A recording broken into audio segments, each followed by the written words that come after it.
নমস্কার বন্ধুরা, আজ অনেকদিন পর ভিডিও করছি। শরীর অসুস্থতার জন্য ভিডিও করে ওঠা হয়নি। আজ আজ ঠিক না, এর আগেও অনেক জিনিস এসছে অনলাইনে, সেটা তোমাদেরকে অনলাইন আনবক্সিং করে দেখাতে পারিনি। আজ এই জিনিসটা এসছে অনলাইন থেকে। এটা আমি কিনেছি কিছু কাঠের টুকরো।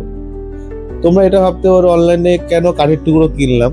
কারণ হচ্ছে, আমি যেই মাপটা চাচ্ছি আর যেই কাজের জন্য চাচ্ছি, সেই মাপটা এবং সেই অ্যাকুরেট জিনিসটা কিন্তু আমি অনলাইনেই পেয়েছি। বাজারে কাঠ পাওয়া যায়, কিন্তু এই সাইজটা পাওয়া যায় না। এই দেখতেই পাচ্ছ, একদম স্কোয়ার শেপে, মোটামুটি ধরো 12 ইঞ্চি মতো সাইজ হবে। এটা আমি অনলাইনে পেয়েছি। আর এটা স্পেশালিটি হলো, এটা পাইন গাছের কাঠ দিয়ে তৈরি। বলেছিল তো আমি অনলাইনে পাইন গাছের কাঠ, কিন্তু অনলাইনে কোনো তো ভরসা নেই। যাই হোক, কাঠের টুকরো সেটা আমি শিওর।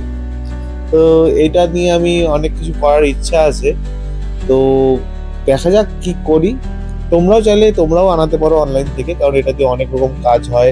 হাতের কাজও বানাতে পারো, হাতের কাজে বিভিন্ন রকম জিনিস বানাতে পারো, যে যেরকম চাও বানাতে। তো অনলাইনে আমি সার্চ করে এটা পেয়ে গেছি, এটাই নিয়ে এসেছি। এটাতে মোটামুটি 20 পিস আছে। এই দেখতে পাচ্ছ, সবগুলো সাজিয়ে রেখেছি। টোটাল 20 পিসের মতো আছে। তো এই দিয়ে আমি একটা জিনিস তৈরি করব আগামীতে। তো সেটা সাসপেন্সই থাকুক। নেক্সট যখন বানাবো, অবশ্যই তোমাদেরকে সেটা দেখাবো।